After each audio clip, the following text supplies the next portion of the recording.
안녕하세요. 뉴스반장입니다. 서울 영등포갑 국회의원 김영주입니다. 저는 이제 민주당을 떠나려고 합니다. 그동안 성원하고 지지해주신 영등포갑 민주당 당원 여러분과 주민 여러분들께 죄송하고 송구하다는 말씀을 드립니다.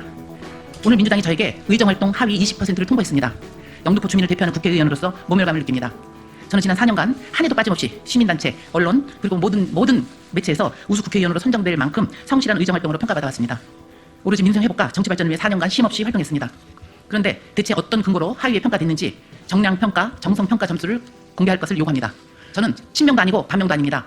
오로지 국민 속에서 더 사랑받고 신뢰받는 민주당으로 만드는데 조금이라도 보탬이 되기 위해 중간지대에서 노력해왔습니다.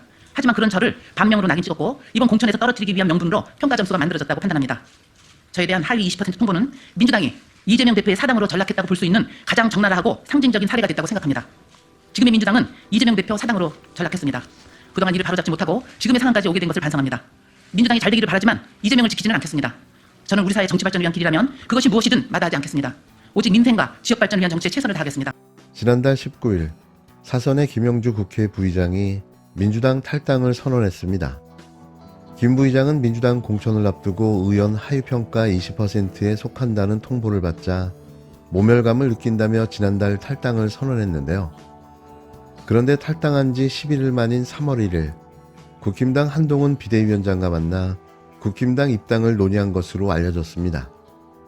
문재인 정부 초대 노동부 장관을 지낸 김 부의장, 내리 4번이나 당선된 사선의 국회의원인 그가 평생을 몸담아왔던 민주당을 버리고 국힘당으로 입당해 자신의 지역구였던 영등포갑에 출마하겠다는 건데요. 기가 막혀 말도 안 나옵니다. 한동훈 위원장은 이날 김영주 부의장을 서울 시내 한 식당에서 만났는데요. 사흘 연휴의 첫날 저녁에 잡힌 전격 회동에서 두 사람은 김 부의장의 국힘당 입당을 논의하고 있는 걸로 알려졌습니다. 특별한 이변이 없다면 김 부의장은 국힘당에 입당할 것으로 보여지는데요. 이런 자가 여지껏 민주당 국회의원으로 있었던 겁니다. 현 영등포 지역구에 출마한다면 민주당에서 공천을 받은 최연일 전 구청장과 맞대결하게 되는데요. 그러고 보면 이번 민주당 공천은 대성공이라는 생각을 다시 한번 하게 됩니다.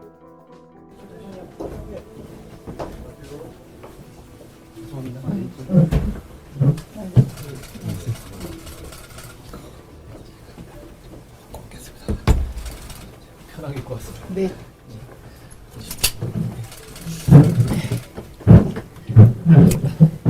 세태 입고 올래다가 그래서 걱정될 뻔했는데. 오전에 근데 사무자 행사에는 네, 저는 안 갔습니다. 부의장님 가시는 데는 부의장이 안 가요. 원래. 저 이제 빠지겠습니다. 스케줄 그만 하는 거니까요. 시작하겠습니다. 감사합니다.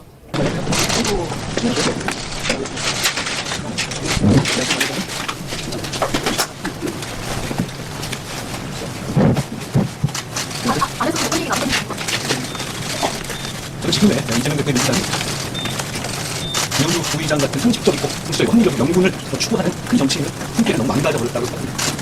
김영주 부의장께서 많은 고뇌를 하고 계시는 것으로 알고 있는데 저는 김영주 부의장님과 같이 존중 있고 상식 있고 합리적인 정치를 하는 분과 함께 정치를 하고 싶다라는 말씀을 드렸습니다. 그 결정을 무슨 김영주 부의장 같은 큰 정치인 같은 경우에는 결정을 하는 시간이 그것이 이제 부장의 시간이라고 저는 생각합니다. 저는 충분히 말씀드렸고 저희가 대화하면서 이 나라를 위해서 어떤 정치를 하는 것이 필요한가에 대해서 많은 도움이 되지 않고 제가 사실 많이 배웠습니다. 앞으로 많이 배울 수 있다는 말씀드립니다.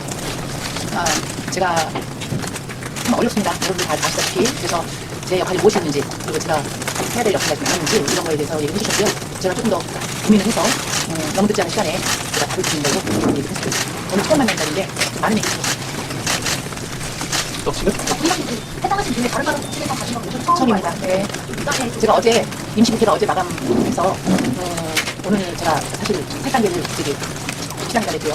그리고 우리 한동훈 비대위원장님께서 여러 번 많이는 아니지만 언론을 통해서 저희에 대한 공감을 많이 해주셨고 지금 말씀하신 대로 그 정도의 선에서 얘기를 나눴습니다. 네, 지금 결정하진 않았습니다.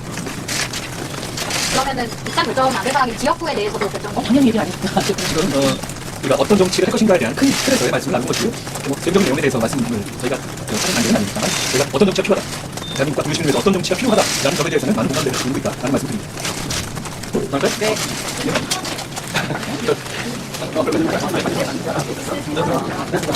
또 한 명의 광인이 탄생했습니다. 이런 인간들이 민주당 중진이라면서 이낙연 씨와 함께 나라를 망쳤다고 생각하니 분노가 치밀어 오르는데요.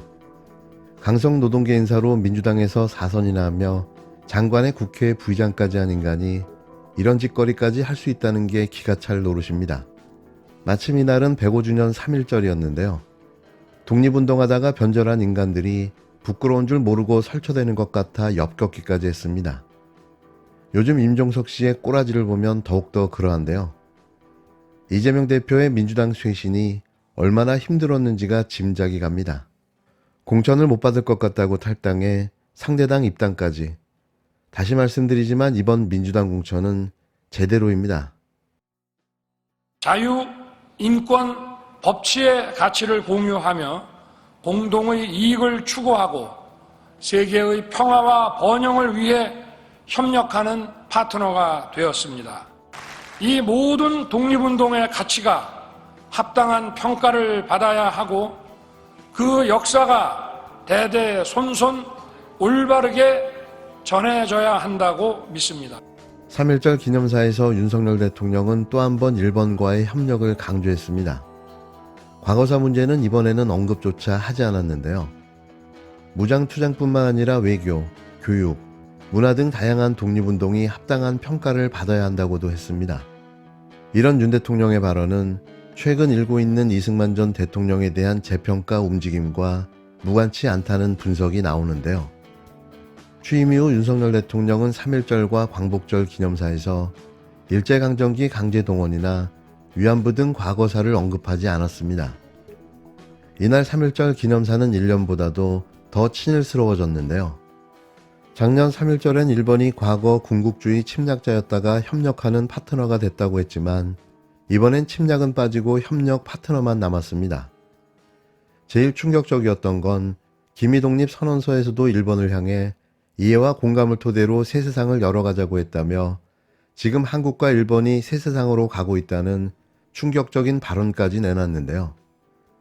윤 대통령은 그러면서 무장투쟁뿐만 아니라 외교와 교육, 문화독립운동도 골고루 평가받아야 한다고 주장했습니다. 구체적인 사례는 거론하지 않았지만 최근 여권과 보수진영 일각에서 재평가 작업이 한창인 이승만 전 대통령과 무관하지 않는 걸로 보이는데요. 대통령실 관계자는 그동안 과도하게 무장독립 투쟁만 강조됐다며 무기 들고 투쟁한 사람만 독립에 기여했다고 볼 수 없다는 기괴한 말을 내놨습니다. 윤 대통령은 3.1절 기념사로는 이례적으로 대북 메시지와 통일을 비중 있게 언급했는데요. 북한 정권에 억압받는 주민을 내세우며 3.1절 운동은 모두가 자유와 풍요를 누리는 통일로 비로소 완결될 것이라고 말했습니다. 이와 관련해 30년 전 채택된 민주공동체 통일 방안에 자유주의 철학과 비전이 담긴 새로운 통일관을 반영하겠다고 대통령실 관계자가 전했는데요. 모든 영역을 다 들쑤셔 회복이 불가능하게 만드는 게 그 목적일까요? 제발 아무것도 하지 않았으면 합니다. 3.1절 기념사에 대해 민주당은 일본과의 협력이 기미독립운동의 정신이냐며 윤 대통령의 끝없는 일본에 대한 구애는 나쁘끄럽다고 비판했는데요. 지난해 기념식에 윤 대통령과 함께 나왔던 김건희 씨는 오래 불참했습니다. 이는 총선용 눈 가리고 아웅하는 식인데요. 지가 무슨 낯짝으로 나올 수 있겠습니까?